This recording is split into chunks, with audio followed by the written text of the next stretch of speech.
Doctor ortho Ayurvedic oil and capsule. अब दर्द भी घुटने टेकेगा। बिहार में नीट छात्रा की संदिग्ध मौत पर सियासत गरमाई।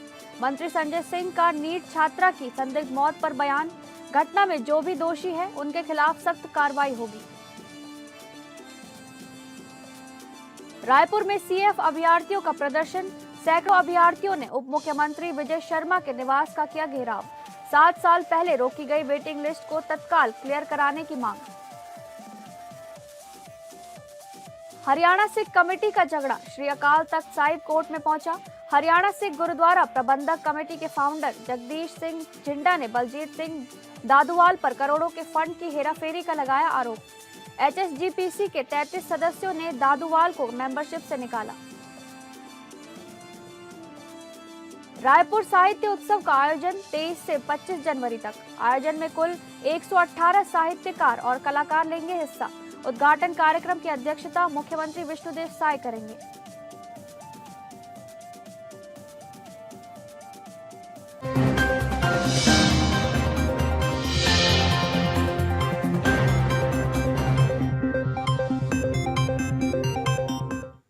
नमस्कार, आप सभी का स्वागत है स्टेट लाइव में। मैं हूं आपके साथ शालिनी राणा।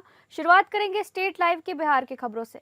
लोक जनशक्ति पार्टी के विधायक और बिहार सरकार के मंत्री संजय सिंह ने नीट की छात्रा की संदिग्ध मौत के मामले पर बयान दिया है। मंत्री संजय सिंह ने कहा कि इस घटना में जो भी दोषी है उनके खिलाफ सख्त कार्रवाई होनी चाहिए। उन्होंने बताया कि सरकार ने इस मामले की हाई लेवल जांच शुरू कर दी है। साथ ही उन्होंने कहा कि वे इस विषय को सरकार के सामने मजबूती से रखेंगे। कांग्रेस द्वारा किए गए प्रदर्शन पर संजय सिंह ने कहा कि अगर वे कुछ अच्छा कर रहे हैं तो उन्हें करना चाहिए, लेकिन इससे पहले उन्होंने इस तरह के मामलों पर कुछ नहीं किया। उन्होंने आगे कहा कि हाल ही के दिनों में हॉस्टल से जुड़े कई मामले सामने आए हैं। ऐसे में सरकार आने वाले समय में कुछ जरूरी निर्देश और कदम उठाएगी ताकि भविष्य में इस तरह की घटनाओं की पुनरावृत्ति न हो। वहीं मंत्री संजय सिंह ने नितिन नवीन को राष्ट्रीय अध्यक्ष बनने पर बधाई दी। उन्होंने कहा कि जो नितिन नवीन कल तक उनके साथ कैबिनेट में थे, आज वे भारतीय जनता पार्टी के राष्ट्रीय अध्यक्ष बन गए हैं। उन्होंने कहा कि बीजेपी विश्व की सबसे बड़ी पार्टी है और नितिन नवीन का राष्ट्रीय अध्यक्ष बनना गर्व की बात है।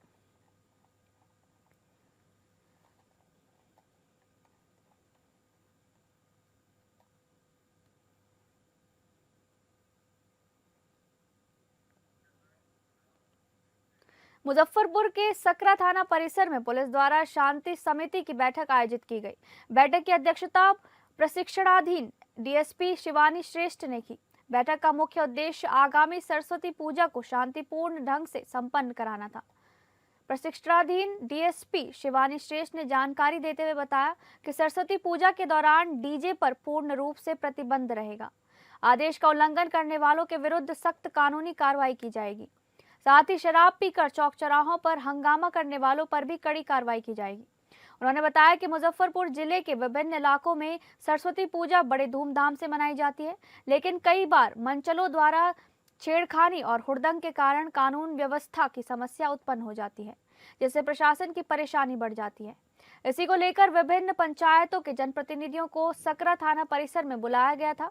बैठक में सभी को सख्त निर्देश दिए गए कि बिना लाइसेंस कोई भी मूर्ति स्थापना या पूजा आयोजन नहीं किया जाएगा। सभी आयोजकों से शांति और सौहार्द बनाए रखने में प्रशासन का सहयोग करने की अपील की गई।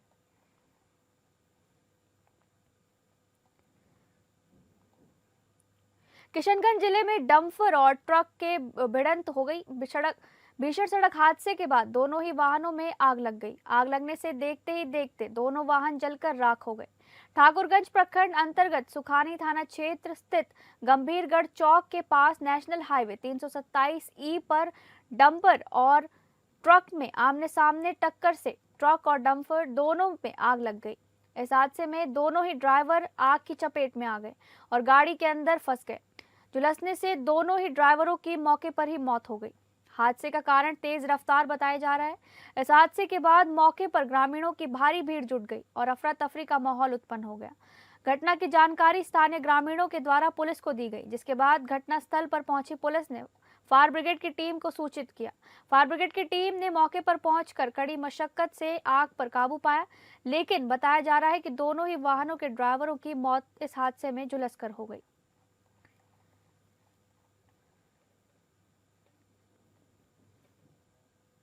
नाथनगर के चंपानगर स्थित गोलंबर चौक के समीप मैदान में बुनकर संघर्ष समिति के बैनर तले 29वां बुनकर शहादत दिवस मनाया गया।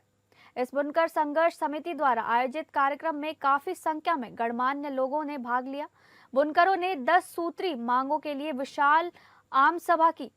इस कार्यक्रम की अध्यक्षता बुनकर संघर्ष समिति के अध्यक्ष नेजहात अंसारी ने की।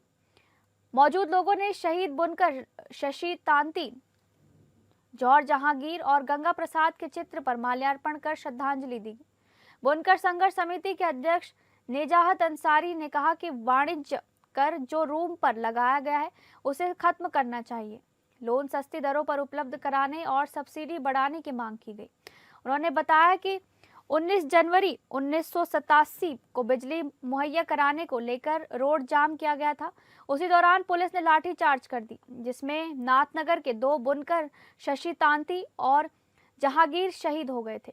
बुनकर समुदाय के लोगों द्वारा दोनों को शहीद का दर्जा दिया गया और तब से बुनकर शहादत दिवस मनाया जाता है। उन्होंने कहा कि बुनकरों के उत्थान के लिए लगातार मांग की जाती है। इस कार्यक्रम के दौरान हजारों की संख्या में बुनकर से जुड़े लोग पहुंचे थे।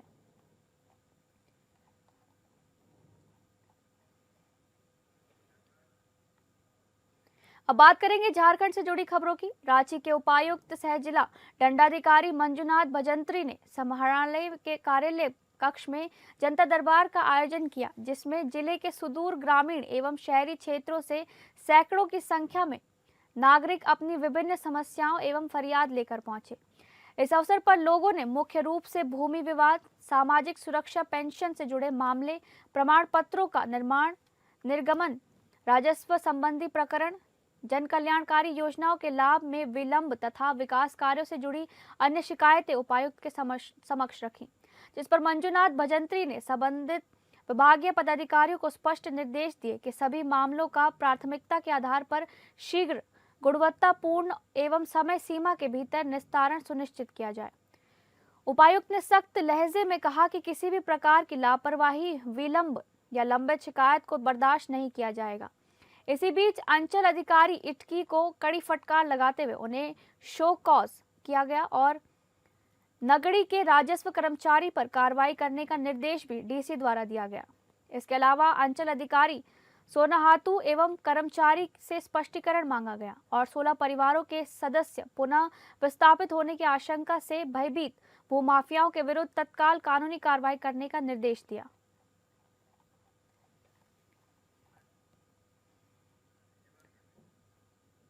रांची के समाहरणालय ब्लॉक ए स्थित सभागार में झारखंड कर्मचारी चयन आयोग यानी जेएसएससी द्वारा आयोजित सामान्य स्नातक योग्यताधारी संयुक्त प्रतियोगिता परीक्षा 2023 के सफल अभ्यर्थियों में विभिन्न पदों पर नवनियुक्त अंचल निरीक्षक के साथ कानूनगो के उपायुक्त सह जिला दंडाधिकारी मंजुनाथ भजंत्री से औपचारिक मुलाकात की। इस अवसर पर उपायुक्त ने एक एक कर सभी नवनियुक्त कर्मचारियों से परिचय प्राप्त किया और उन्हें हार्दिक बधाई के साथ शुभकामनाएं दी। तो वहीं उन्होंने कहा कि आप सभी का ये चयन राज्य सरकार की दूरदर्शी एवं कर्मचारी केंद्रित नीतियों का परिणाम है। झारखंड सरकार लगातार युवाओं को रोजगार के अवसर प्रदान कर रही है। इसी के साथ साथ विभिन्न विभागों में योग्य एवं प्रतिभाशाली अधिकारियों की नियुक्ति के माध्यम से प्रशासनिक व्यवस्था को और अधिक सशक्त बना रही है। डीसी ने यह भी कहा कि उन सभी को फील्ड में जाकर अपने दायित्वों, भूमि संबंधी मामलों, राजस्व संग्रहण एवं प्रशासनिक प्रक्रियाओं को गहराई से समझना चाहिए। सभी नवनियुक्त अधिकारियों को राज्य की जन कल्याणकारी योजनाओं को धरातल पर उतारने तथा ग्रामीण क्षेत्रों में विकास कार्यों को गति देने का आह्वान किया गया। उन्होंने विश्वास जताया कि ये युवा अधिकारी अपनी मेहनत, लगन एवं समर्पण से जिले के राजस्व प्रशासन को नई ऊंचाइयों तक ले जाएंगे। कार्यक्रम में जिला प्रशासन के अन्य वरीय पदाधिकारी भी उपस्थित रहे। नवनियुक्त अधिकारियों ने उपायुक्त के मार्गदर्शन के लिए आभार व्यक्त किया तथा अपने दायित्वों का पूरी निष्ठा से निर्वहन करने का संकल्प भी लिया।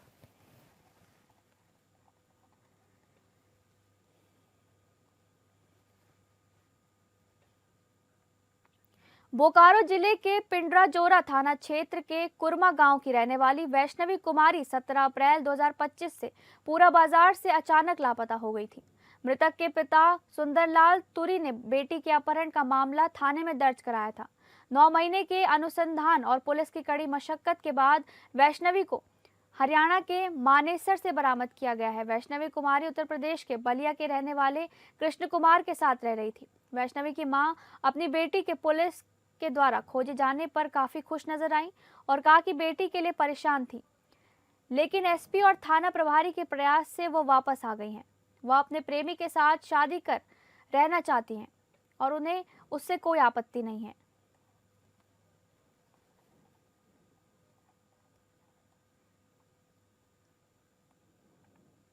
रांची में जमीनी विवाद को लेकर दो गुटों के बीच ताबड़तोड़ गोलीबारी की घटना, पुलिस पर ने कड़ी कार्रवाई की है और मामले में 6 लोगों को गिरफ्तार कर लिया है। इसकी जानकारी देते हुए एसपी कार्यालय में सिटी एसपी पारस राणा ने एक प्रेस कॉन्फ्रेंस को संबोधित किया। इस दौरान उन्होंने बताया कि कांके रिंग रोड स्थित सुकरहुटू मनातू की करीब 3 एकड़ जमीन को लेकर पंडरा ओपी क्षेत्र के पिस्का मोड़ तेल मिल गली के पास राजधानी मान्या टावर के समीप 17 जनवरी की रात करीब 9 बजे हुई ये फायरिंग की घटना, जिस पर त्वरित कार्रवाई करते हुए 6 अभियुक्तों को गिरफ्तार किया गया, जबकि अन्य आरोपियों की तलाश अभी जारी है।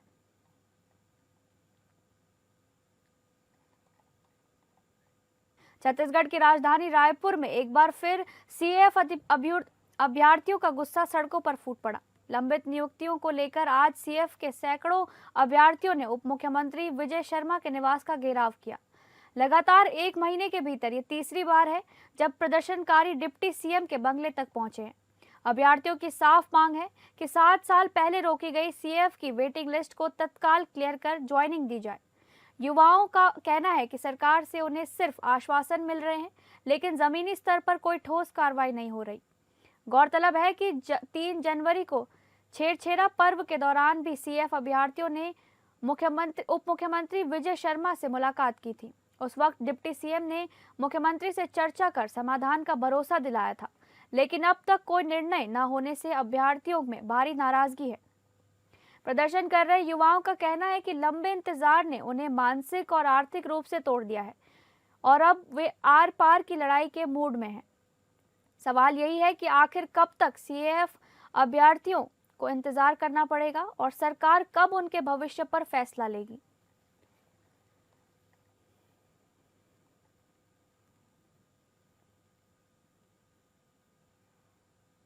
नया रायपुर में आयोजित होने जा रहे रायपुर साहित्य उत्सव को लेकर प्रेस कॉन्फ्रेंस आयोजित की गई। प्रेस कॉन्फ्रेंस में छत्तीसगढ़ संस्कृति परिषद के अध्यक्ष शशांक शर्मा ने उत्सव की विस्तृत जानकारी दी। शशांक शर्मा ने बताया कि रायपुर साहित्य उत्सव का आयोजन 23 जनवरी से 25 जनवरी तक किया जाएगा। 3 दिवसीय इस आयोजन में देश भर के नामचीन साहित्यकार, लेखक, कवि, कलाकार, विचारक और पत्रकार शिरकत करेंगे। उन्होंने बताया कि उत्सव के दौरान 3 दिनों में कुल 42 सत्र आयोजित किए जाएंगे, जिनमें साहित्य, कला, समाज और समसामयिक विषयों पर गहन चर्चा होगी। इस आयोजन में कुल 118 साहित्यकार और कलाकार भाग लेंगे, जिनमें से 58 बाहर से आए और 60 छत्तीसगढ़ प्रदेश के साहित्यकार व कलाकार शामिल होंगे। देश के साथ साथ प्रदेश के वरिष्ठ और युवा साहित्यकार भी अपनी प्रस्तुतियां देंगे। शशांक शर्मा के अनुसार पहले दिन उद्घाटन स्तर में राज्यसभा सांसद हरिवंश मुख्य अतिथि के रूप में शामिल होंगे, जबकि कार्यक्रम की अध्यक्षता मुख्यमंत्री विष्णुदेव साय करेंगे।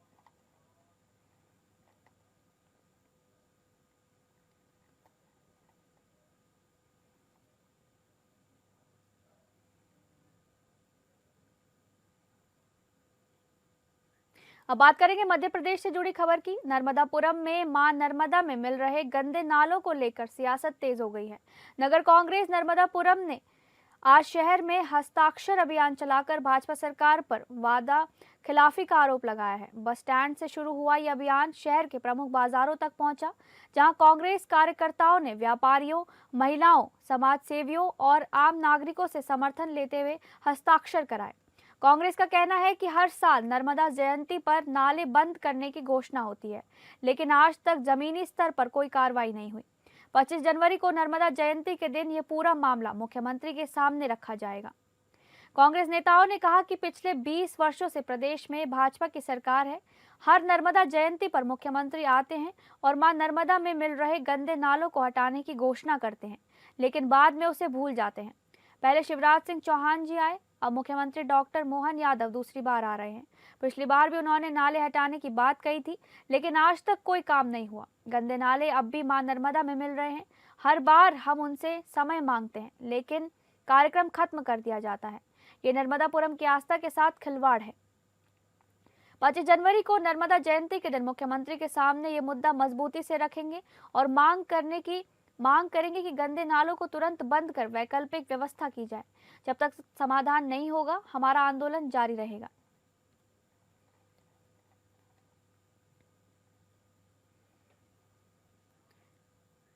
अब बात करेंगे महाराष्ट्र से जुड़ी खबरों की। महाराष्ट्र के अमरावती शहर में लाखों की ठगी का एक चौंकाने वाला मामला सामने आया है और इस मामले ने शहर में सनसनी मचा दी है। पता चला है कि जवारकर लॉन इलाके में रहने वाले 40 साल के अभिजीत धर्माले ने विलाला इंफ्राकॉम प्राइवेट लिमिटेड कंपनी का नाम बताकर कई नागरिकों से 1 से 1.5 लाख रुपए की रकम ऐंठ ली है। कुछ लोगों ने शेगांव और रहटगांव इलाकों समेत अमरावती शहर के कई नागरिकों से 1 लाख तो कुछ ने 1,40,000 रुपए कैश या चेक से लिए। हालांकि ये साफ था कि पैसे लेने के बाद सोलर पैनल सही जगह पर नहीं लगाए गए थे। ठगी का एहसास होने के बाद गुस्साए ग्राहक अभिजीत धर्माले के पास पहुंचे और उनसे जवाब मांगा। इस बार जब उनसे बहस की तो गुस्साए कस्टमर्स ने उसकी पिटाई कर दी। सूत्रों से पता चला है कि सिर्फ आम लोग ही नहीं बल्कि गाडगे नगर पुलिस स्टेशन के 8 पुलिस वाले, 1 पुलिस इंस्पेक्टर और कुछ पत्रकार भी इस झूठे झांसे में आ गए हैं। इससे मामले की गंभीरता और बढ़ गई है। घटना की जानकारी मिलते ही गाडगे नगर पुलिस ने तुरंत एक्शन लिया और अभिजीत धर्माले को गिरफ्तार कर लिया। गौरतलब है कि कुछ दिन पहले विजय लीलाराम कासवानी ने धर्माले के खिलाफ धोखाधड़ी की शिकायत दर्ज कराई थी। अब तक गाडगे नगर पुलिस इंस्पेक्टर अतुल वर ने बताया है कि 7 कस्टमर से कुल 10,47,000 रुपए की ठगी हुई है।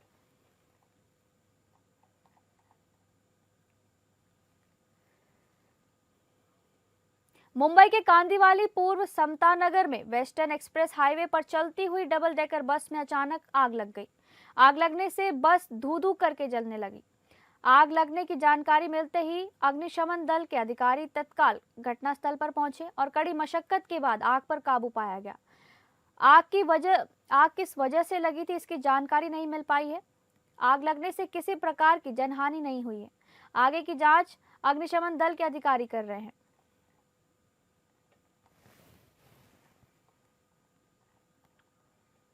अब बात करेंगे पंजाब से जुड़ी खबरों की। हरियाणा से गुरुद्वारा प्रबंधक कमेटी यानी HSGPC के फाउंडर और सीनियर लीडर जगदीश सिंह जिंडा श्री अकाल तख्त साहिब के सेक्रेटेरिएट पहुंचे।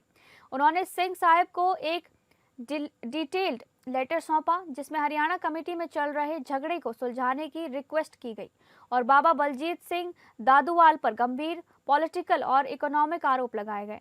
पत्रकारों से बात करते हुए जगदीश सिंह जिंडा भावुक हो गए और कहा कि उन्होंने 22 साल तक संघर्ष करके और अपना बिजनेस दांव पर लगाकर हरियाणा के लिए अलग कमेटी बनाई थी, लेकिन कुछ लोगों ने इसका इस्तेमाल अपने फायदे के लिए करना शुरू कर दिया। उन्होंने सीधा निशाना साधते हुए कहा कि गुरदासपुर से आए बलजीत सिंह दादूवाल ने हमेशा हरियाणा कमेटी में झगड़ा करवाया है। जिंडा ने आरोप लगाया कि दादूवाल ने कमेटी की मीटिंग के दौरान सदस्यों के साथ बदतमीजी की और मां बहनों को गालियां भी दी, जो एक धार्मिक नेता को शोभा नहीं देता।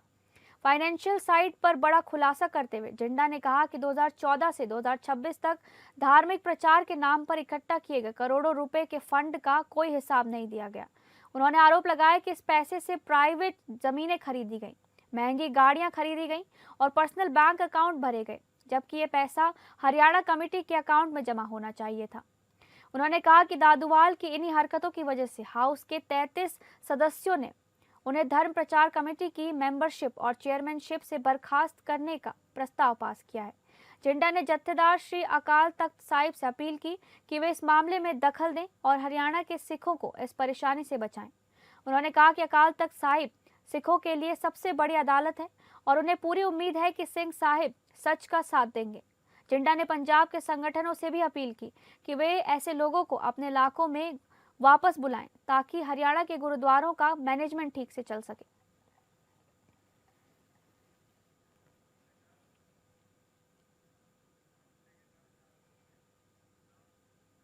फिलहाल इस बुलेटिन में बस इतना ही। नमस्कार।